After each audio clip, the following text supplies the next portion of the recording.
नमस्कार, सुस्वागतम, वेलकम, अभिनंदन। कितनी खूबसूरत बात है। वे व्यक्ति कभी अकेले नहीं होते जिनके साथ सुंदर विचार होते हैं। आपके सुंदर विचार आपके साथ हैं तो आप अकेले भी रहेंगे, क्योंकि हर किसी को तो आजकल सुंदरता पसंद ही नहीं आती। बस लोग भाग रहे हैं, दौड़ रहे हैं और बस जल्दी जल्दी में सब कुछ करना चाहते हैं और कंपटीशन और जलन बहुत ज्यादा बढ़ गई है। कैसे हैं आप? आपका स्वागत अभिनंदन करती हूँ आपके, मेरे और माता रानी के इस खूबसूरत से यूट्यूब चैनल पर। आपका स्वागत अभिनंदन है। ओए होए, सुबह की राम राम, बिलिव इन कर्मा।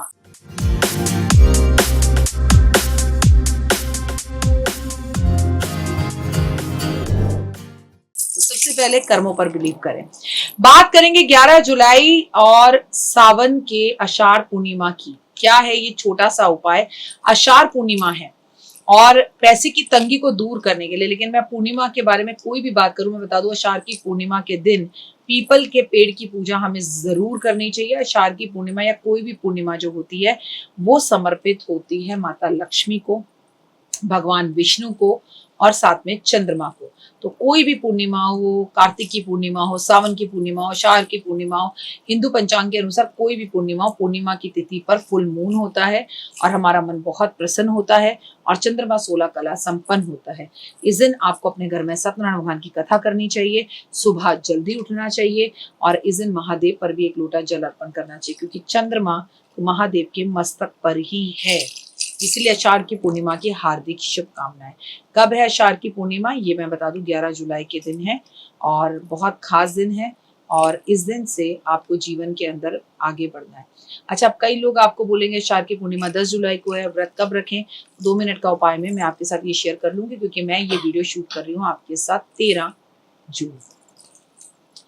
आषाढ़ पूर्णिमा पे छोटे छोटे उपाय करिए जिससे आपका जीवन बढ़ेगा। आषाढ़ की पूर्णिमा के दिन पीपल के पेड़ पर कच्चे दूध में चीनी मिलाकर अर्पित करने से मान्यता है कि पूर्णिमा के दिन जो भी पीपल के पेड़ पर जो है कच्चा दूध अर्पण करता है, उसमें माता लक्ष्मी और भगवान विष्णु की का पूरा पूरा जो है ना उसमें वो समर्पित होते हैं, उसमें होते हैं, मतलब विराजते हैं, जिससे माँ लक्ष्मी की अति कृपा बनती है, क्योंकि ऐसा करने से आप उनके चरणों को दूध से धुलाते हैं। व्यापार में बढ़ोतरी होती है। आषाढ़ पूर्णिमा पर ओम नमो भगवते वासुदेवा का 108 बार मंत्र जाप कहाँ करें?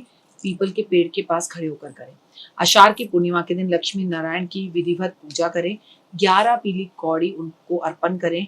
इस पर हल्दी का तिलक लगाकर बाद में इन कौड़ियों को लाल कपड़े में बांधकर अपने पति देव के ऑफिस में, उनके ऑफिस के बैग में या फिर ऑफिस के अंदर कोई ड्रॉ बना हुआ है वहां रख दें। धन धान्य और ऑफिस में बढ़ोतरी होगी।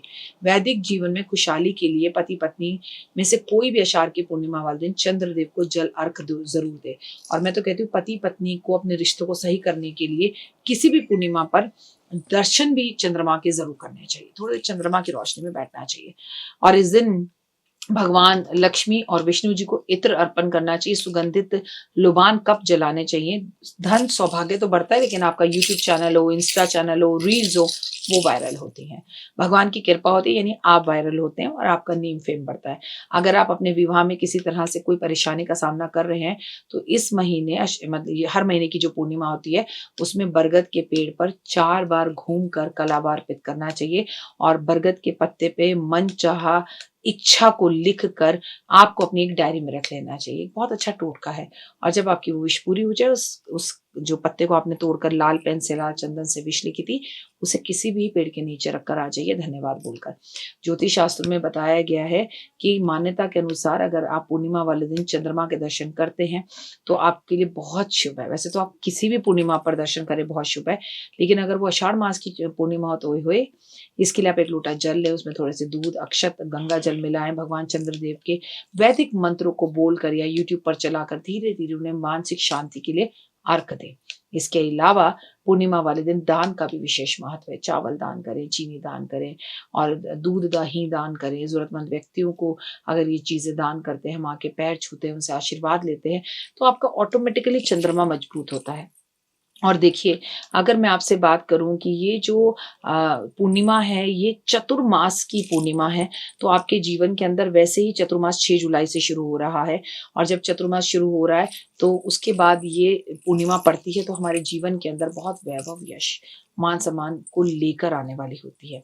मैं आपको बता दूं 11 जुलाई को आपको जब भगवान की पूजा आराधना अर्चना करनी है, उस दिन थोड़ी देर चंद्रमा की रोशनी में बैठकर जो स्टूडेंट्स हैं उन्हें पढ़ाई करनी है, जो बीमार हैं उन्हें वहां दवाई खानी है, जिन पति पत्नी में झगड़ा हो रहा है वहां पर अपने झगड़ों को सुलटाना है, हाथ में हाथ पकड़कर बैठना है, जो प्रेमी प्रेमिका एक दूसरे से दूर है वो वहां से चांद देखे, आप यहाँ से चांद देखे और अपनी विश बोलनी है, थोड़ी देर मेडिटेशन करना है, योगा करना है, बड़ी बड़ी सांस भरनी है और ओम नमो भगवते वासुदेवा का जाप करना है।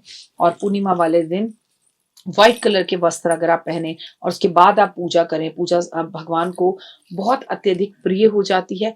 और इस दिन पॉजिटिव रहकर पॉजिटिव काम करने चाहिए और जितना ज्यादा हो सत्यनारायण भगवान की कथा करना, विष्णु सहस्त्र नाम का पाठ करना, सुंदरकांड का पाठ करना, भगवान का नाम लेना, माँ के चंद्रमा की रोशनी में खड़े होकर पैर छूना और सबसे बड़ी बात सासू माँ के पैर छूना, ओए हुए ओए हुए ओए हुए, ये आपकी जिंदगी के अंदर पॉजिटिविटी को लेकर आते हैं और नकारात्मकता को जड़ से दूर कर देते हैं। फिलहाल दीजिए मुझे इजाजत, लेकिन चैनल को लाइक सब्सक्राइब शेयर जरूर कीजिए।